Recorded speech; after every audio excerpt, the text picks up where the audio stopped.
Yes good news for AP people. ఏపీని నైరుతి రుతుపవనాలు తాకాయి. రాయలసీమ దక్షిణ కోస్తాలో రుతుపవనాలు విస్తరిస్తున్నాయి. రుతుపవనాలు మరింత విస్తరించడానికి రాష్ట్రంలో అనుకూల వాతావరణం ఉన్నట్టుగా వాతావరణ శాఖ అధికారులు వెల్లడించారు.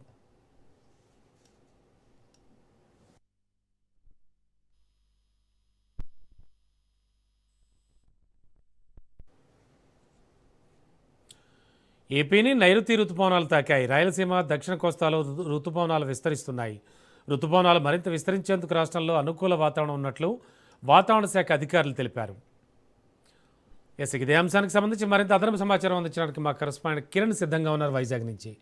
కిరణ్, నిజంగా ఇది ఒక చల్లటి వార్త ఏపీ ప్రజలకి. కోర్స్ తెలంగాణకు కూడా ఖచ్చితంగా ఏపీకి విస్తరించాయి అంటే తెలంగాణ మీద కూడా చాలా వరకు ప్రభావం పడే అవకాశాలు ఉన్నాయి. సో విశాఖ వాతావరణ శాఖ అధికారులు తెలంగాణకు కూడా ఏమైనా చల్లటి కబురు చెప్పే ఆలోచనలో ఉన్నారా? ఏం జరుగుతోంది? Good afternoon Ramana. ఏదైతే ఇందాక మీరు చెప్పినట్టుగానే ఆంధ్రప్రదేశ్తో పాటు ఇది తెలంగాణకు కూడా నైరుతి రుతుపవనాలు విస్తరిస్తాయని చెప్పినటువంటి చల్లటి కబురు ప్రజలందరూ కూడాను ఈ ఉక్కపోత నుంచి ఎంతో స్వాంతన చేకూర్చినట్టుగానే మనం చెప్పొచ్చు.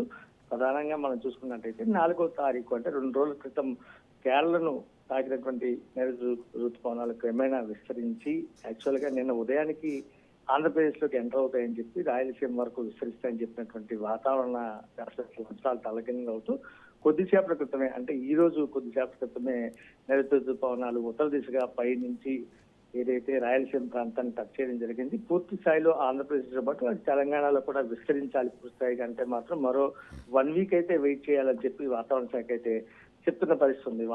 సాధారణంగా మనం చూసుకున్నట్టయితే 4వ తేదీన కేరళను టచ్ చేసినటువంటి నైరుతి రుతుపవనాలు రాయలసీమ ఎంటర్ అవడానికి 24 అవర్స్ సమయం పడితే మిగిలిన ఆంధ్రప్రదేశ్ వ్యాప్తంగా కూడా అదేవిధంగా తెలంగాణ అంతా విస్తరించాలంటే దాదాపుగా 5 నుంచి 6 రోజులు సమయం పడుతుందని చెప్పి వాతావరణ శాఖ చెప్తున్న పరిస్థితి. ఈ నేపథ్యంలో మనం చూసుకున్నట్టయితే వాతావరణంలో భిన్నమైనటువంటి పరిస్థితులు అయితే నెలకొన్నట్టుగా మనకు తెలుస్తుంది. ప్రధానంగా రుతుపవనాలు ఇప్పుడే ఎంటర్ అయ్యాయి కాబట్టి పూర్తి స్థాయిలో విస్తరించడానికి వాటి తాలూకా ప్రభావం చూపించడానికి కనీసం ఒక 24 అవర్స్ అయితే మాత్రం ఖచ్చితంగా పడుతుంది. ముఖ్యంగా మనం చూసుకున్నట్టయితే పసిఫిక్ మహాసముద్రంలో ఏర్పడినటువంటి ఎల్నినో ప్రభావంతో ఈసారి రుతుపవనాలు చాలా మందగమనంగా వచ్చాయి. వాస్తవంగా అయితే వాతావరణ శాఖ లాస్ట్ మంత్ 25వ తారీఖు కల్లా ఖచ్చితంగా రుతుపవనాలు కేరళను టచ్ చేస్తాయని చెప్పినప్పటికీ కూడా వాళ్ళ అంచనాలు తలకిందులవుతూ దాదాపు 10 నుంచి 12 రోజులు ఆలస్యమైన పరిస్థితి నెలకొందరమా. ఈ నేపథ్యంలో ఈ రోజు ఎంటర్ అయినటువంటి రుతుపవనం ఏదైతే క్రమేణా విస్తరించి ఇటు దక్షిణ కోస్తాతో పాటు అటు ఉత్తర కోస్తా మరోవైపు తెలంగాణ ప్రాంతాలందరికీ విస్తరించడానికి కనీసం ఒక 1 వీక్ అయినా పడుతుంది. ఈ నేపథ్యంలో ప్రస్తుతానికైతే హీట్ వేవ్స్ అయితే మాత్రం కొన్ని ప్రాంతాల్లో కంటిన్యూ అవుతున్న పరిస్థితి అయితే ఉంది. వడగాల్పులతోడు మరోవైపు ఉష్ణోగ్రతల్లో కూడా స్వల్పంగా తగ్గుముఖం పట్టిన పరిస్థితి. నిన్న మొదటి వరకు కూడా 47-48 డిగ్రీల సెల్సియస్ ఉష్ణోగ్రతలు నమోదవుతున్నటువంటి ప్రాంతాల్లో 1-2 డిగ్రీలు అయితే తగ్గుతున్న పరిస్థితి ఉంది. అయితే మాత్రం హీట్ వేవ్స్ కారణంగా ప్రజలు ఇంకా ఇబ్బంది పడుతున్న పరిస్థితి కనిపిస్తుంది. ఈ పరిస్థితి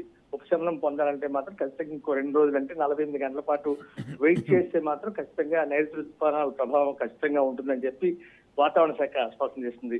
ఇక ఉత్తర కోస్తా కానీ దక్షిణ కోస్తా కానీ సాయంత్రం వేళల్లో ఉరుములతో కూడినటువంటి జల్లు అయితే కురిసే అవకాశం ఉంటుందని చెప్పి వాతావరణ శాఖ చెప్తున్న పరిస్థితి.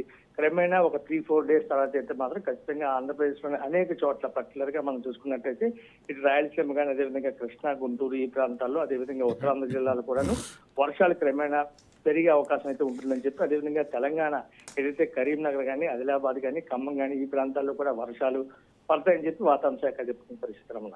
Okay, thank you Kiran.